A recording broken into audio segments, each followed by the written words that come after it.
यूँ मैं अपने क्लास में तो आज देखिए, आज मैं आपको चैप्टर नंबर 11 कबीर के पद पढ़ाने जा रहा हूँ, जिसको कबीर ने लिखा। ठीक है, चैप्टर 11 है कबीर के। यहाँ देखिए हम थोड़ा देख लेते हैं कि कबीर भक्तिमाला के अप्रतिमित भक्त कवि थे, जिन्हें अपनी रचना माध्यम से भक्ति के नाम पर व्याप्त बाहर आडंबरों एवं व्यर्थ अनुष्ठानों का प्रमाण किया है। पाठ में शामिल पदों में उनका यह रूप मुखर हो उठा है। पदों की महत्ता अर्थ खासतौर पर उल्लेखनीय है। उनका भावबोध न सिर्फ तत्कालिक समय पर जुड़ती है, बल्कि समय में भी, समकालीन समय में उदय है। यानी उनके कहने का मतलब है कि बाहरी आडंबरों को छोड़ दो, इंटरनल अपने दिल को देखो। पहले पद में स्थापित रूढ़ि समांतर सच के सीधे साक्षात्कार की प्रस्तावना है, अर्थात कागज की लेखी की जगह आंखन की देखी प्रतिष्ठा। वहीं दूसरे पद में ईश्वर या अल्लाह को कहीं बाहर ढूंढने की जरूरत नहीं, भीतर साक्षात बात कही गई, यानी ईश्वर हमारे मन में होता है, वही बात इनमें कहा गया। तो चलिए हम पढ़ाई शुरू करते हैं कबीर के पद। कबीर के पद में पहले कहा जा रहा है, मेरा तेरा मनुआ कैसे एक होई रे। मेरा तेरा मनुआ कैसे एक हो रे। सबसे पहले एक बात मैं आपको बता दूं कि आपको ये सारा याद कर लेना है, और पढ़ते पढ़ते आपको याद हो जाएगा। याद करने के लिए कोई रटने की ज़रूरत नहीं है, 2 बार वीडियो देखोगे आपको याद हो जाएगा। तो यहाँ कह रहा है कि मेरा तेरा मनुआ कैसे एक होई रे। मैं कहता हूँ आँखन देखी, तू कहता है कागज की लेखी। यानी कि मैं जो, मेरा और तुम्हारा मनुआ मन मिल कैसे सकता है। मैं तो आँख के देख की हकीकत कहता हूँ और तुम कागज़ की लिखी हुई झूठी बातों को पढ़ते हो। इसलिए कह रहा है कि मेरा तेरा मनुआ कभी 2 लोगों का मन मिल ही नहीं सकता। फिर कह रहा है, मैं कहता हूँ सुरझावन हारी, तू राखे उलझाए रे। यानी कबीर कह रहा है इसमें कि मैं कहता हूँ सुरझावन हारी, यानी साफ सुथरा रहने के लिए, सुलझा रहने के लिए, तू रखिए उलझाए रे। तू होता है बिना मतलब की बातों में तुम उलझा के रखते हो, कैसे होगा। मैं कहता हूँ जागत रहिए, तू रहता है सोए रे। फिर कह रहा है कि मैं कहता हूँ जागने के लिए, तुम सोए रहते हो, तो होगा नहीं ना। मैं कहता हूँ जागत रहे, तू जावत है सोए रे। इसलिए कहा कि तेरा मेरा मनुआ कैसे एक होई रे। ठीक है, तो वही कह रहा है कि तेरा मेरा मनुआ कैसे एक हो रे। आगे हम पढ़ते हैं, मैं कहता हूँ जागत रहिए, तू रहता है सोए रे। मैं जागने के लिए कहता हूँ, तू सो जाता है। मैं कहता हूँ निर्मोही रहिए, तू जाता है मोही रे। देखो ध्यान से सुनो कि मैं कहता हूँ निर्मोही रहिए, यानी कि किसी की बातों में ना आ जाना। खुशी, कोई तारीफ कर दे तो खुश मत हो जाना, लेकिन तुम क्या होते हो, किसी का काम कर दिया, कोई तारीफ कर दिया, छोटी छोटी बातों में आके डेली उसका काम कर रहे हो। यानी ये कह रहा है, मैं कहता हूँ निर्मोही रहिए, तू जाता है मोही रे। जुगत जुगत समझावत हारा, कहीं न मानत कोई रे। फिर कबीर अंत में क्या कह रहा है, थक हार के कह रहा है कि जुगत जुगत समझावत हारा, कहीं न मानत कोई रे। यानी जुग जुग पूरे संसार में समझा समझा के थक गया, कोई मानने के लिए तैयारी नहीं है हमें।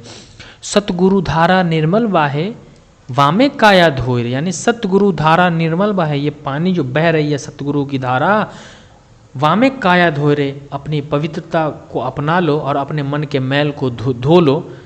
कहत कबीर सुनो भाई साधु, तभी वैसा हुए रे। यानी कहत कबीर सुनो भाई साधु, जो कबीर कहता है उनको सुनो भाई साधु। साधु जो भी हो, कहत कबीर सुनो भाई साधु, तभी वैसा होए रे। जब कबीर की कही हुई बातों को मानोगे, आप समझोगे, तभी ऐसा हो सकता है। कैसा हो सकता है कि आप अच्छे आदमी बन सकते हो।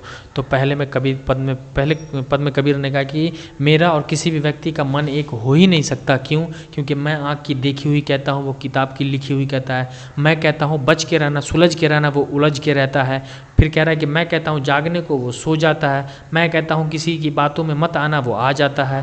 और फिर लास्ट में कह रहा है कि मैं समझा समझा के पूरे समाज को, संसार को थक गया, कहीं कोई मानने के लिए तैयार नहीं है। और फिर कह रहा है कि सतगुरु की धारा जो निर्मल बह रहा है ना, उसमें अपनी काया, अपनी गुनाहों को धो लो। और तब कह रहा है लास्ट में, ये कहत कबीर सुनो भाई साधु, तभी वैसा, जो कबीर जैसा कहता है तभी वैसा आप अपने जीवन में सफल हो सकते हो। तो पहला पद हमने पढ़ के समझा दिया आपको। अब दूसरे पद में आता है कि दूसरे पद में कबीर क्या कहना चाहता है। दूसरे पद में कह रहा है, मोको कहाँ ढूंढे बंदे, मैं तो तेरे पास। तो मोको का अर्थ मुझको यानी ईश्वर को, ये याद रखना। ऑब्जेक्टिव कह रहा है मोको का अर्थ मुझको यानी ईश्वर की बात कही जा रही है कि मोको कहाँ ढूंढे बंदे यानी हम लोग, मोको कहाँ ढूंढे बंदे, मैं तो तेरे पास। ईश्वर कह रहा है इसमें कि तुम हमको खोज कहाँ रहे हो, हम तो तेरे पास हैं, नज़र वैसा चाहिए। फिर दूसरे पंक्ति में, दूसरे लाइन में कह रहा है, न मैं देवल में, देवल यानी मंदिर, न मैं देवल में, न मस्जिद में, यानी इसमें ईश्वर की बात कही जा रही है कि ना ही मैं तो मंदिर में हूँ, ना ही मैं तो मस्जिद में हूँ, मैं मंदिर मस्जिद कहीं नहीं हूँ, न काबे कैलाश में, न काबे में हूँ, न कैलाश पर्वत में हूँ। यानी ईश्वर कह रहा है कि मुझको जो तुम ढूंढ रहे हो, मैं तो तेरे पास हूँ, न मैं मंदिर में हूँ, न मैं मस्जिद में हूँ, न काबे कैलाश में हूँ, मैं तो कहीं हूँ ही नहीं। फिर कह रहा है न तो कोनो क्रियाक्रम में, ना ही जोग बैराग में। यानी तुम कोई पंडित मुल्ला के पास जाते हो, कोई क्रियाक्रम करते हो, कोई काम करते हो, या फिर इधर उधर झाड़ फूक का काम करते हो, मैं कहीं नहीं हूँ, ना ही कोनो जोग बैराग में। तुम कुछ भी कर लो, मुझे मैं नहीं मिल सकता। न तो कोनो क्रियाक्रम में, न जोग बैराग में, मैं इधर उधर के स्थान पर, क्योंकि ईश्वर का कोई स्थान ही नहीं होता है। ईश्वर तो निराकार है, ईश्वर का कोई स्थान ही नहीं है, हर जगह पे ईश्वर है। वही कह रहा है कि न तो कोनो क्रियाक्रम में, न ही जोग बैराग में, खोजी होई तो तुरहत मिली हो पल भर की तलाश में। क्या कह रहा है? खोजी हो तो तुरहत मिली हो पल भर की तलाश में। यानी अगर यदि तुम खोजोगे तो हम पल भर की तलाश में तुम्हें मिल जाएंगे। खोजी हो तो तुरहत मिली हो पल भर की तलाश में। यदि तुम, ईश्वर कह रहे हैं कि यदि तुम हमें खोजना चाहते हो तो मैं तुम्हें पल भर की तलाश में मिल जाऊंगा। उसके बाद कह रहा है, लास्ट में कह रहा है कि कहे कबीर सुनो भाई साधु सब सांसों की सांस में। लास्ट पंक्ति में क्या कहा? कहे कबीर सुनो भाई साधु सब सांसों की सांस में। कह रहा, फिर वही बात कह रहा है कि कहे कबीर सुनो भाई साधु। कबीर कहता है कि सब जो है वो सांसों की सांस में है। तो दूसरी पंक्ति को हम यूँ समझते हैं कि पहली दूसरी पंक्ति में कवि लेखक कहता है ईश्वर को इंगित करते हुए कि ईश्वर को तुम जो खोजते हो, तुम जो, ईश्वर कह रहा है कि मुझे खोजते हो तो मैं तुम्हारे पास हूँ। ईश्वर कहीं नहीं, मैं तुम्हारे पास हूँ। न मैं मंदिर में हूँ, न मस्जिद में हूँ, न काबे में, न कैलाश में, मैं कहीं नहीं हूँ, मैं इधर उधर कहीं हूँ ही नहीं। न तो कोनो क्रियाक्रम में, न ही जोग बैराग में, न तो कोई क्रियाक्रम में हूँ, न जोग बैराग में हूँ। चाहे तो मुझे कहीं भी पंडित मुल्ला किसी के पास भी खोज लो, या जादू टोना कुछ भी कराओ बाबू सोना, कहीं मैं हूँ ही नहीं। हम ईश्वर को इस संसार में आज सब क्यों परेशान है? क्योंकि ईश्वर को लोग संसार में खोजने की कोशिश करता है। फिर कह रहा है खोजी हो तो तुरंत मिलिया। क्या कह रहा है? खोजी हो तो तुरंत मिलिया पल भर की तलाश में।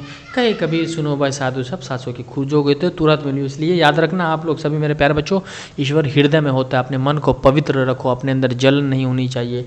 मन साफ, तो कहा जाता है कि मन चंगा तो कठौती में गंगा। आपका मन चंगा होना चाहिए, ईश्वर आपके पास है। चलिए अब हम इसका सवाल जवाब क्लियर करते हैं। इसमें थोड़ा सा सवाल कह रहा, मेरा तेरा मन हुआ खालिस्तान है, कैसे एक हो रे? मैं कहता हूँ आखन देखी, तू कहता कागत की लेखी।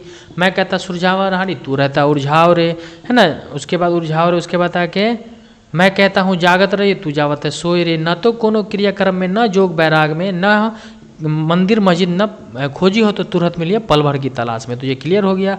उसके बाद इन पंक्तियों का मैं कहता हूँ निर्मोही रहियो, यानी बिना मोह के रहना। तो इसका तो ये आप कर लोगे, इसका पूरा सवाल क्लियर हो गया। तो ये चैप्टर 11 भी आपका क्लियर हो गया। अपने दोस्तों को शेयर करो, बार बार कहता हूँ कि आपका दोस्त भी पढ़ ले, ऐसे कौन पढ़ाएगा। और चैनल को सब्सक्राइब कर लो अगर आप नए हो तो।